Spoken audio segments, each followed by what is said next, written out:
नमस्कार मंडळी, श्री स्वामी समर्थ. आजच्या या व्हिडिओमध्ये आपण पाहणार आहोत की मृत्यूनंतर मनुष्य देहाचा आत्मा सर्वात आधी कोणाला हाक मारतो. गरुड पुराणातील रहस्यावर आपण आज या व्हिडिओमधून जाणून घेणार आहोत. व्हिडिओमध्ये पुढे जाण्याआधी तुम्ही चॅनलवर नवीन असाल तर एक सबस्क्राईब करा आणि व्हिडिओला लाईक करून कमेंटमध्ये जय हरी असे नक्की लिहा. चला तर मित्रांनो, व्हिडिओला सुरुवात करूया. मित्रांनो, जेव्हा मनुष्य जन्म घेतो त्या क्षणी त्यांच्या मृत्यूची वेळ ही निश्चित केली जाते. आपल्या सर्वांना माहीत आहे की मृत्यू अटल आहे, परंतु मृत्यूनंतर आत्म्याचे काय होते हे सर्वात मोठे रहस्य आहे. धन, परिवार, कीर्ती, वैभव हे सर्व या जगात राहते, परंतु आत्मा एकच अज्ञान प्रवासाला एकटाच निघतो. हिंदू धर्मातील महान ग्रंथ पुराणात असे म्हटले आहे की मृत्यू हा केवळ अंत नाही तर एक नवीन असे द्वार आहे, ज्यांच्या पलीकडे आत्म्याला आपल्या प्रत्येक कर्माचे फळ भोगावे लागते. मृत्यूचा क्षण कसा असतो? जेव्हा श्वास हळूहळू तुटतो तेव्हा शरीर निस्तेज होते. जेव्हा डोळ्यांची दृष्टी मंदावते तेव्हा आत्मा शरीरापासून वेगळी होऊन एका नवीन मार्गावर पुढे जातो. त्या मार्गावर ना कोणी सोबती असतो ना कोणी नातेवाईक. ज्यांचे कर्म चांगले असतात त्यांना प्रकाश मिळतो, ज्यांचे पापाचा मार्ग निवडला त्यांना धनदाट अंधार घेतो. मित्रांनो, आम्ही तुम्हाला सांगू इच्छितो की गरुड पुराणानुसार मृत्यूनंतर जेव्हा आत्मा पहिल्यांदा अंधारात आणि भीतीमध्ये डुबते तेव्हा ती असह्य होऊन सर्वात आधी कोणाला तरी हाक मारते. तर कोण असते ती व्यक्ती जिला आत्मा सर्वात आधी हाक मारते? काय ते खरोखरच आत्म्याला वाचवू शकतात? तर आजच्या या ज्ञानवर्धक प्रसंगात आम्ही तुम्हाला पुराणातील या रहस्याबद्दल सांगणार आहोत, जे कदाचित तुम्हाला माहिती नसेल. ही गरुड पुराणातील कथा आहे. ही श्री विष्णू हरी म्हणतात की मनुष्याने कधीही गरुड पुराणाची कोणतीही कथा अर्धी अधुरी ऐकू नये. चला तर मग सुरुवात करूया. मित्रांनो, खूप काळापूर्वी एक समृद्ध नगरात धर्मराज नावाचा एक व्यक्ती राहत होता. त्याचं नाव तर धर्मराज होते. त्याचा अर्थच आहे धर्माचे पालन करणारा, परंतु नाव आणि कर्मात खूप मोठा फरक होता. धर्मराज बाहेरून धार्मिक दिसायचा, सकाळी मंदिरात जायचा, टिळा लावायचा, दान देण्याचा दिखावा करायचा. लोक विचारायचे, हा मोठा कोण पुण्यवान आहे का? परंतु आतून तो स्वार्थ पापांनी भरलेला होता. तो गरिबांचे धन हडप करायचा, व्यापारात फसवणूक करायचा आणि दुसऱ्यांच्या दुःखावर हसायचा. त्यांच्यासाठी धर्म ही केवळ दिखाव्याची गोष्ट होती. वेळ निघून गेली. धर्मराज म्हातारा झाला, पण त्याच्यातील लोभ आणि अहंकार आणखी वाढला. मग एक रात्री अचानक जेव्हा तो आपल्या झोपण्याच्या खोलीत झोपला होता तेव्हा एक तीव्र वेदनेने त्याच्या हृदयाला जडखडे. त्यांचे श्वास वाढले, डोळे विस्फारले राहिले. घरचे लोक धावत आले. कोणी पाणी पाजण्याचा प्रयत्न केला, कोणी वैद्याला बोलावले, पण नियतीचा लेख कोणी टाळू शकत नाही. काही क्षणातच त्याचे प्राण गेले. त्याचे डोळे उघडेच राहिले आणि शरीर निस्तेज होऊन बिछाण्यावर पडले. मित्रांनो, त्या क्षणी धर्मराजाने पाहिले की त्याचे शरीर तर बिछाण्यावर पडले आहे आणि आजूबाजूला नातेवाईक विलाप करीत आहेत, परंतु तो स्वतः आत त्या शरीरापासून वेगळा उभा आहे. त्या ओरडून सांगतो आहे, मी इथे आहे, बघा मी जिवंत आहे. पण कोणी त्याचे ऐकत नव्हते. त्याला जाणीव झाली की आता तो शरीरापासून वेगळा झाला आहे. हाच मृत्यू होता. आता त्याचा खरा प्रवास सुरू होणार होता. असा प्रवास ज्यामध्ये धन सोबत जाणार नाही, परिवार सोबत जाणार नाही, फक्त त्याचे कर्मच त्याच्या सोबती असतील. मित्रांनो, इथूनच सुरू होतो मृत्यूनंतरचा आत्म्याचा पहिला अनुभव. आत्मा आता परिवारापासून वेगळा झाला होता. त्याने चारही बाजूला आपले घरचे रडत होते, पत्नी विलाप करीत होती, पण कोणीही त्याला पाहू शकत नव्हते. तो ओरडून ओरडून सांगत होता, मी इथे आहे, मला बघा, मी मेलो नाही आहे. मला त्याचा आवाज फक्त शून्यातच गुंजत हरवत होता. हळूहळू त्याच्या आजूबाजूचे वातावरण बदलू लागले. जिथे आतापर्यंत घरचा गोंधळ होता तिथे तिथे अचानक गडद अंधार पसरला. त्याच्या पायाखालची जमीन गायब झाली. त्याला शून्यात लटकल्यासारखे वाटू लागले. चारही बाजूंनी काळे वारे वाहू लागले. कधी कोण्या अज्ञात प्राण्याचे हसणे ऐकू यायचे, तर कधी कोणाच्या रडण्याची करून हाक यायची. आत्मा हे सर्व ऐकून कापू लागला. त्याने घाबरून म्हटले, हे कोणते ठिकाण आहे? मी कुठे आलो आहे? जसा जसा त्याचा आत्मा पुढे गेला, अंधार आणखी गडद होत गेला. कधी त्याला वाटायचे की कोणी त्याला पाठलाग करीत, कधी वाटायचे कोणीतरी त्याला पकडणार आहे.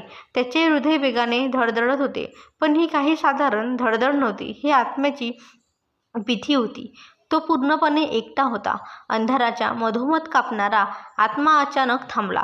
आजूबाजूचे वातावरण बदलू लागले. हवा आणखीन जड झाली, जणू काही वादळाची चालच लागली असावी. आकाशातून वीज चमकली आणि भयंकर गर्जना झाली. धर्मराजाचा आत्मा भीतीने कापू लागला. त्याने चारही बाजू पाहिले. दूरवरून 2 सावल्या हळूहळू त्याच्या दिशेत येत होत्या. जसे जसे ते जवळ आले, आत्म्याने पाहिले ती साधारण प्राणी नव्हते, ते अद्भुत होते. धर्मराज किंचाळला, तुम्ही कोण आहात? तुम्ही मला कुठे घेऊन चालला आहात? मी निर्दोष आहे, मला स्पर्श करू नका. पण त्यांच्या किंचाळण्याचा त्यांच्यावर काहीही परिणाम होत नव्हता. आणि त्याच यमदूत म्हणाले, हे आत्म्या, आम्ही यमराजाचे दूत आहोत. तुझी वेळ पूर्ण झाली आहे. आता तुला न्यायासाठी यमलोकात चालावे लागेल. मित्रांनो, हे ऐकून धर्मराज पळण्याचा प्रयत्न करू लागला. पण तिथे लपण्यासाठी कोणतीही जागा नव्हती. एका यमदूताने लोखंडाचा पाश उचलला आणि त्याच्या दिशेत वाढवला. तो पाश चमकत आत्म्याचा जखडू लागला. आत्मा तडफडू लागला. ओरडला, नाही, मला सोडून द्या. मला माझ्या घरी जायचं आहे. माझी पत्नी, माझी मुले मला बोलवत आहे. पण यमदूत कठोर आवाजात म्हणाले, तुझे घर आता यमलोक आहे. तुझे कुटुंब तुला पाहू शकत नाही. तुझे कर्मच तुला साथ देतील. मित्रांनो, यमदूताच्या भयानक पकडीत कापणारा हा धर्मराजाचा आत्मा आता असह्य होता. चारही बाजूंना फक्त अंधार होता. त्याचे हृदय भीती आणि वेदनेने किंचाळून उठले आणि त्याला त्या क्षणी त्याच्या मुखातून पहिली हाक निघाली, आई, कुठे आहेस तू? मला वाचव. मला खूप भीती वाटत आहे. मला त्या कुशीत लपव. मित्रांनो, गरुड पुराण सांगते की मृत्यूनंतर आत्मा सर्वात आधी आपल्या आईला हाक मारते. कारण जन्माच्या क्षणापासून जीवनाच्या प्रत्येक संकटापर्यंत आई सर्वात मोठा आधार असतो. धर्मराजाच्या डोळ्यासमोर त्याच्या आईची छवी उमटली. तीच आई जिने लहानपणी त्याच्या मांडीवर झोपवले होते. आत्मा ओरडून सांगत होता, आई, तू तर म्हणायचीस ना, ती नेहमी मी माझ्यासोबत राहशील. आज मी एकटा आहे, मला वाचव. मित्रांनो, पण यमदूताच्या जगात ना आई होती ना वडील. आईचे शरीर तर संसारातच होते, जे आता शोकाने व्याकुळ झाले होते. ती आत्म्याला पाहू शकत होती ना ऐकू शकत होती. आत्म्याने चारही बाजूला पाहिले, फक्त अंधार होता. आईची कुशी ती आता केवळ एक आठवण होती. तेव्हाच एक यमदूत कठोर स्वरात म्हणाला, आत्म्या, तुझ्या आईने तुला जीवन दिले होते, पण मृत्यूनंतर कोणतीही आई तुझ्या मुलाला वाचवू शकत नाही. इथे फक्त तुझे कर्मच तुझ्यासोबत असतील. हे ऐकून आत्मा हुंदके देऊ लागला. त्याचे मन आणखीनच बेचैन झाले. जसे आईसुद्धा माझी मदत करू शकत नाही, तर आता मला कोण वाचवेल? आईला हाक मारल्यानंतर जेव्हा आत्म्याला काहीच उत्तर मिळाले नाही, तेव्हा त्याची भीती आणखीन वाढली. हृदय कापू लागले आणि मनाने पुढचा आधार शोधला. तो आधार ज्यांचे आयुष्यभर त्याला सांभाळत होते. त्याच्या खांद्यावर बसून त्याने बालपण पाहिले होते. त्यांच्या डोळ्यांसमोर वडिलांची प्रतिमा उभी राहिली. त्यात कापत्या स्वरात आत्मा किंचाळला, बाबा, तुम्ही कुठे आहात? मला या अंधारातून बाहेर काढा. तुमचे हात पुढे करा. मला सावरून घ्या. मित्रांनो, आज जेव्हा तो अंधारात भटकत होता, त्याला आपले वडील नक्कीच येतील असं वाचवण. पण चारही बाजूंना शांतता होती. कोणाचेही उत्तर आले नाही. वडिलांचे शरीरही त्याच जागी होते जिथे त्यांचे कुटुंब होते आणि त्यांच्या मृतदेहावर विलाप करीत होते. त्याचा आत्मा एकटा होता आणि वडिलांनी प्रतिमासुद्धा एक आठवण म्हणून धूसर झाली. आत्मा चित्कार करून उठला, काय माझे वडील सुद्धा माझी मदत करू शकत नाहीये? काय मी खरंच एकटा आहे? तेव्हाच यमदूताचा भारी आवाज घुटला, हे आत्म्या, आई वडील तुला जीवनाचा मार्ग दाखवतात, पण मृत्यूच्या मार्गावर ते तुझी साथ देऊ शकत नाही. हा मार्ग केवळ तुझ्या कर्माचा आहे. आत्मा ओरडून विलाप करू लागला. आईची हाक शांत झाली. वडिलांच्या हाकेला काहीच उत्तर मिळाले नाही. आता आत्मा पूर्णपणे असह्य झाला होता. त्याचे ओरडणे शून्यात विसरून जात होती. पण आतमध्ये मध्ये एक क्षण अशी आशा अजूनही बाकी होती. तो विचार करू लागला की जर आई वाचू शकत नाही, वडील साथ देऊ शकत नाही, तर कदाचित माझे कर्मच माझे रक्षण करेल. आत्म्याला कापत्या स्वरात ओरडला, हे धर्मा, हे माझ्या पुण्यकर्मांनो, मी तुम्हाला हाक मारतोय. आता तुम्हाला या मला अंधारातून मुक्त करा. मित्रांनो, जसे आत्म्याने म्हटले त्याच्यासमोर एक अद्भुत दृश्य प्रगट झाले. त्याच्या जीवनातील सर्व कर्म आता आकार घेऊ लागले.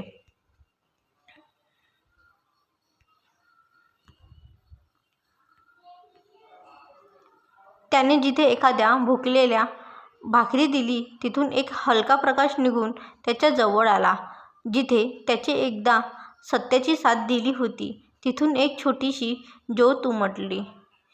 पण हे सर्व खूप खूप छोटे आणि कमकुवत होते. त्याच वेळी त्याचे पाप सुद्धा जिवंत स्वरूपात समोर आले. जिथे त्याने फसवणूक केली होती, तिथून एक अंधाराचा राक्षस निघाला. जिथे त्याने लोभ आणि लालसेपोटी कोणाचा हक्क हिरावून घेतला होता, तिथून एक भयानक प्राणी प्रकट झाला. हे सर्व पाप त्याच्या चारही बाजूंना उभे राहून त्याला घेरू लागले. त्याची संख्या जास्तच होती. त्यांचे खूप रूप भयानक होते आणि ते त्याच्या पुण्याच्या प्रकाशाला झाकू लागले. आत्मा किंचाळला, हे माझ्या पुण्यकर्मांनो, तुम्ही इतके कमकुवत का आहात? मी तुम्हाला आयुष्यभर का वाढवले नाहीत? आणि तुम्ही माझे रक्षण का करू शकत नाही? पण का करू? त्याचे छोटेसे पुण्य पापांच्या भारी अंधारात दबून लपले. तेव्हाच यमदूताचा गर्जनेसारखा आवाज घुमला, ते आत्म्या, मृत्यूनंतर तू आईला हाक मारतोस, मग वडिलांना आणि शेवटी आपल्या कर्मांना. पण इथे ना आई साथ देते ना वडील. फक्त तुझे कर्मच तुला आधार बनतात. पण तुझे पुण्य कमकुवत आहेत आणि पाप भारी. आता तुला यमराजाच्या दरबारात जावे लागेल. तिथे तुझा न्याय होईल. मित्रांनो, हे ऐकून आत्मा विलाप करू लागला, हाय, मी आयुष्यभर धन कमावले, पाप केले आणि धर्माकडे दुर्लक्ष केले. काश मी सत्याची साथ दिली असती. आज कोणीही माझ्यासोबत नाही. मी एकटा आहे, पूर्णपणे एकटा. मित्रांनो, मग एक यमदूत गरजून म्हणाला, आता ना तुझा कोणी आधार आहे ना तुझे कोणी उद्धार. तुझ्या मागे फक्त समोर एक मार्ग आहे, यमराजांचा दरबार. आणि आत्मा कापत म्हणाला, नाही नाही, मी अजून तयार नाही. मला थोडा वेळ द्या. अजून मला माझे पाप सुधारायचे आहे. पण यमदूत हसले. दुसरा यमदूत म्हणाला, हे माझ्या तुझी वेळ जीवनात नियम होती. तू तिथे पाप केलेस आणि धर्माला विसरलास. आता पश्चातापाला काही अर्थ नाही. इथे फक्त न्याय होतो. हे ऐकून आत्मा विलाप करू लागला, हाय, मी आयुष्यभर धन कमावले, पाप केले आणि धर्माकडे दुर्लक्ष केले. काश मी सत्याची साथ दिली असती. आज कोणीही माझ्यासोबत नाही. मी एकटा आहे, पूर्णपणे एकटा. मित्रांनो, म्हणूनच म्हणतात की धन, परिवार, कीर्ती, वैभव हे सर्व या जगात राहते आणि फक्त तुमचे चांगलेच कर्म तुमच्यासोबत जातात. म्हणूनच नेहमी चांगले कर्म करा. प्रिय श्रोतांनो, जर तुम्हाला हा व्हिडिओ माहितीपूर्ण वाटला असेल, आवडला असेल किंवा चॅनलला लाईक करा आणि सबस्क्राईब करायला विसरू नका. आणि कमेंटमध्ये जय हरी नक्की लिहा.